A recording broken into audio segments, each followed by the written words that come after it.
anak-anak, bagaimana kabar kalian? Masih semangat belajar? Nah, Bu Sila berharap ya kepada anak-anak untuk senantiasa menerapkan di dalam diri dan di dalam hati anak-anak untuk selalu semangat belajar ya. Nah, anak-anak, pada pertemuan sebelumnya kita telah membahas terkait dengan materi transformasi geometri. Nah, di sini Bu Sila mau tanya, kira-kira apakah anak-anak masih ingat terkait dengan 4 jenis transformasi geometri? Nah, hal ini perlu kita bahas kembali ya, bahwa 4 jenis transformasi geometri antara lain yaitu yang pertama ada translasi, yang kedua ada refleksi, yang ketiga ada rotasi, dan yang keempat atau yang terakhir yaitu dilatasi.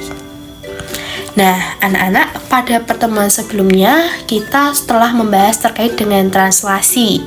Jadi, pada pertemuan atau di video kali ini kita akan membahas bersama-sama terkait dengan refleksi.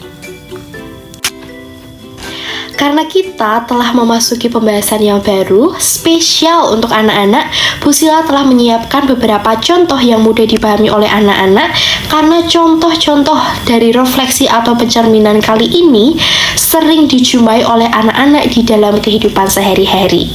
Penasaran dengan contoh-contohnya? Ya, simak gambar pertama ini. Pada gambar pertama ini, bahwa ketika diri kita bercermin di depan cermin, maka pantulan pada diri kita akan muncul di cermin tersebut. Selanjutnya, pada contoh yang kedua ini, anak-anak bisa lihat bahwa ketika anak-anak melihat air, baik air di dalam kolam, atau air di dalam sungai, atau air di dalam danau, nah, maka suatu benda atau bangunan yang berada di sekitarnya akan dipantulkan oleh air tersebut. Nah, bagaimana? Apakah anak-anak sudah memiliki gambaran terkait dengan pencerminan atau refleksi? Jika belum, jadi anak-anak harus wajib menyimak video ini hingga selesai ya, karena video pembahasan kali ini akan menjadi bahan pengajaran untuk tugas-tugas selanjutnya. Anak-anak, di sini selanjutnya Ibu akan menjelaskan terkait dengan macam-macam refleksi. Nah, macam-macam refleksi itu ada apa aja sih? Yang pertama, Ibu akan menjelaskan pencerminan atau refleksi terhadap sumbu X. Bisa dilihat di sini. Nah, di mana sumbu X-nya? Sumbu X-nya itu yang bersimbolkan warna merah ini, anak-anak, atau yang mendatar. Selanjutnya yang kedua, macam-macam refleksi selanjutnya yang kedua yaitu refleksi atau pencerminan terhadap sumbu Y. Bisa dilihat di sini. Di mana sumbu Y? Sumbu Y adalah simbol sumbu yang berwarna merah ini atau yang tegak. Yang ketiga ada refleksi atau pencerminan terhadap garis Y sama dengan X. Nah, garis Y sama dengan X ini disimbolkan dengan warna merah dengan miring ke kanan.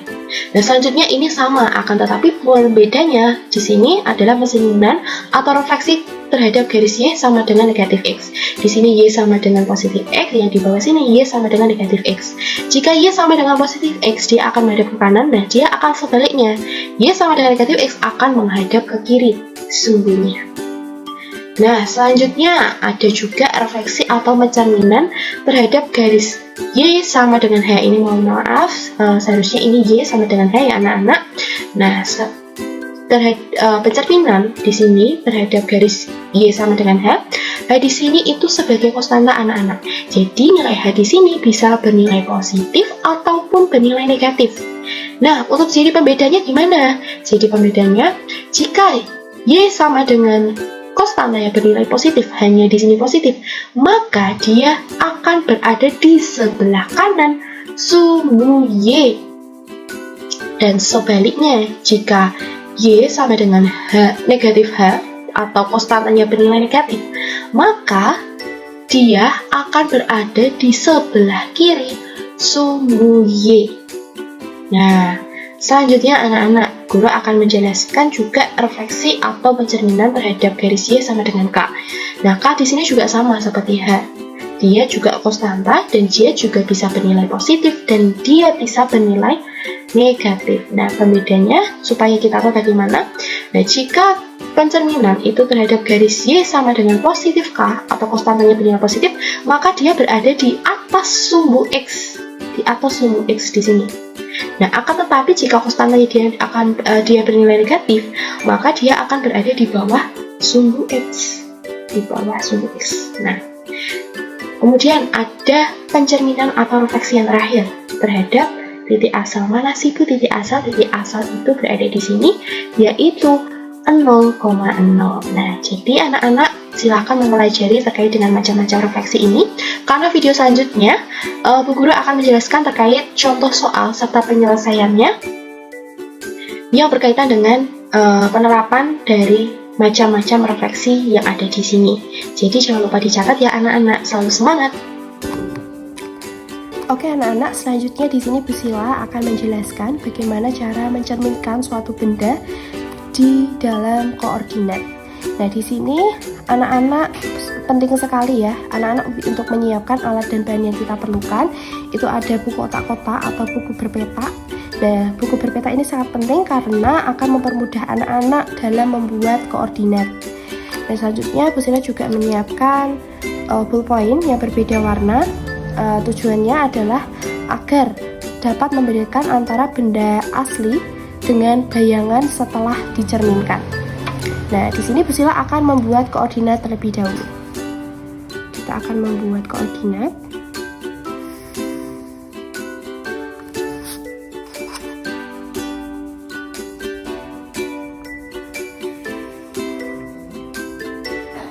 Nah, perlu diketahui anak-anak, kita ulas kembali bahwa pada penjelasan sebelumnya bahwa sumbu X itu adalah sumbu horizontal atau yang mendatar.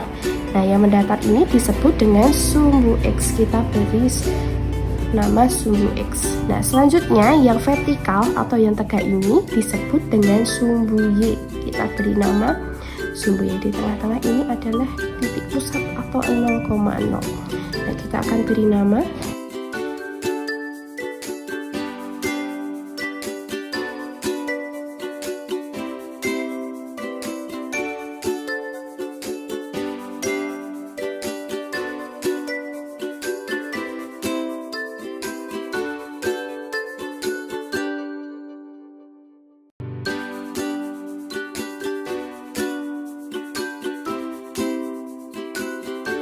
Nah, di sini kita sudah menyediakan garis koordinatnya. Dan selanjutnya di sini Bu Sila sudah menyiapkan anak-anak suatu benda yang akan kita cerminkan terhadap sumbu X. Nah, di sini Bu Sila berikan judul di atas pencerminan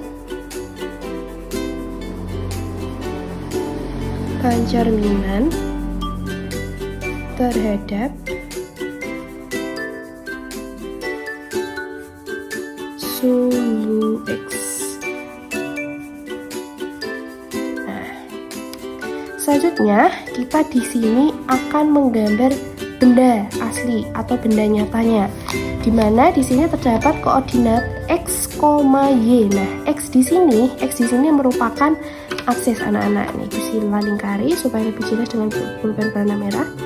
Di sini ini adalah absis. X itu adalah absis dan Y di sini adalah ordinat. X adalah absis dan Y adalah ordinat. Nah, di sini terdapat titik D, yaitu negatif 1,3, E negatif 1,1, F negatif 3,1. Nah, pertama adalah kita harus menggambarkan benda ini sesuai pada titik-titik yang ada, dimulai dari titik D, yaitu X, Y adalah X-nya adalah negatif 1 dan Y-nya adalah 3. Nah, yang pertama kita adalah mencari titik negatif 1. Nah, dia akan tegak lurus terhadap sumbu X. Negatif 1. Nah, dia ada di sini anak-anak. negatif 1. Nah, kita akan beri garis. Dia sudah tegak lurus ya. Nah, negatif 1.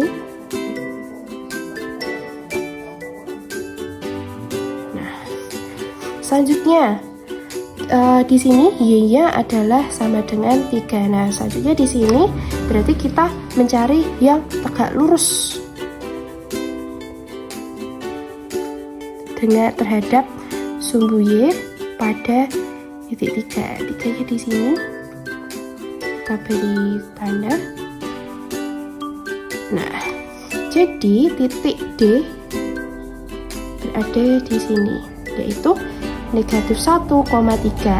X-nya itu negatif 1 dan Y-nya itu adalah 3. Y-nya adalah 3. Kita beri tanda dengan pulpen merah di sini titiknya biar lebih jelas. Oke anak-anak. Nah, selanjutnya ada titik E, itu negatif 1,1. Nah, titik E, X-nya adalah negatif 1. Berarti kita harus mencari yang tegak lurus dengan negatif X, dengan sumbu X tegak lurus. Nah, tepatnya ada di sini negatif 1. Kita sudah sama memberikan garis tadi ini. Nah, kemudian Y-nya dia ada di 1, berarti dia tegak lurus terhadap Y, sumbu Y di sini sama dengan 1. Nah, dia ada di sini. Nah, kita beri titik di sini. Oh iya, tadi kita lupa beri nama ya anak-anak. Di sini negatif 1,3 itu titik D. Kemudian negatif 1,1 itu titik E. Nah, kita lanjut di titik F. Nah, titik F ini letaknya X-nya itu di negatif 3. Nah, coba kita tegak luruskan dengan negatif 3. Ya, sudah tegak lurus ya, kita geser di negatif 3. Nah, negatif 3 ada di sini anak-anak. Ya, kita beri titik-titik atau garis ya.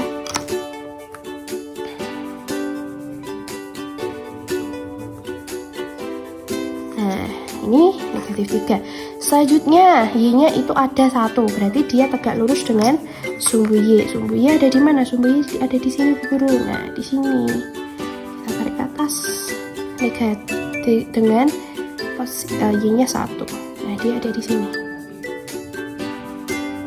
Sehingga titik F itu letaknya di sini, yaitu X-nya negatif 1, Y-nya 1.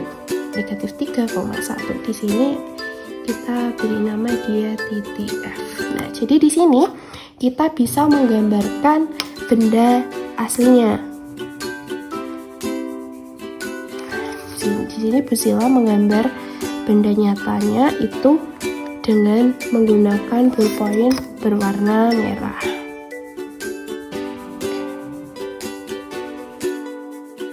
Nah, oke, selanjutnya anak-anak, karena kita sudah menggambarkan benda asli atau benda nyatanya, nah perlu kita ingat bahwa benda ini akan kita cerminkan terhadap sumbu X.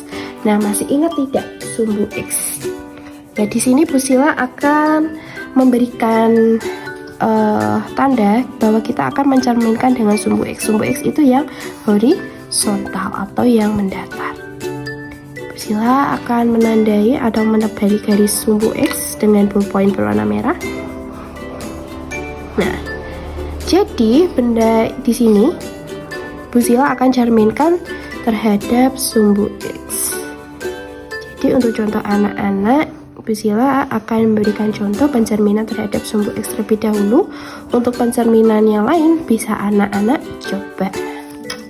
Nah, di sini Bu Sila akan mencerminkan benda asli di sini menggunakan kaca riben. Nah, ini kaca ribennya ya anak-anak. Nah, di sini untuk mencerminkan benda nyata tersebut atau benda yang telah kita gambar di sini, Bu Sila akan cerminkan dengan cara meletakkan cermin atau kaca ini lurus atau tegak lurus pada sumbu X. Nah, untuk mengetahui apakah dia sudah lurus, bisa dilihat di sini. Sumbu Y di sini sudah lurus hingga ke bayangannya. Apakah dia sudah lurus? Jika sudah, kita akan menuliskan setiap titik pada bayangan di belakang kaca ini.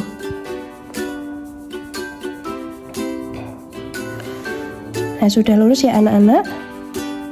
Kita akan memberikan nama setiap titiknya. Untuk titik E, ya Pusila dari sini, maaf, sudah lurus. Titik E di sini Pusila akan memberikannya tulisan E aksen. Kemudian titik D,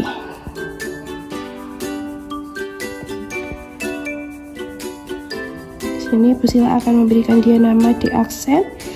Dan selanjutnya ada juga titik F. Nah, titik F, Pusila di sini memberi nama dia titik F aksen. Nah, selanjutnya kaca ini akan Pusila angkat. Nah, inilah titik-titik yang sudah terbentuk dari bayangan kaca ribbon tadi. Nah, di sini Pusila akan memberi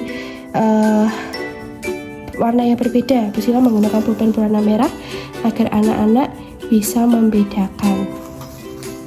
Nah, di sini Pusila membuatnya garis. Nah, ini adalah benda bayangan dari hasil pencerminan benda ini. Nah, selanjutnya kita akan menentukan titik koordinat titik pada benda bayangan ini. Nah, dimulai dari E aksen. E aksen terhadap, tegak lurus dulu terhadap sumbu X. Oke, terhadap sumbu X di sini sudah tegak lurus. Nah, kita akan beri tanda di sini. Pusila akan memerlukan bantuan pulpen berwarna merah. Titik di sini dia berada di negatif 1 untuk X-nya.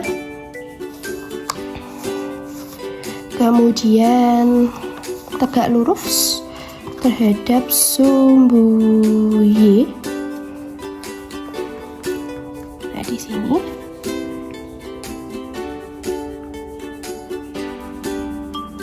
jadi E aksennya dia berada di, nah ini X dan ini Y nya negatif 1, negatif 1.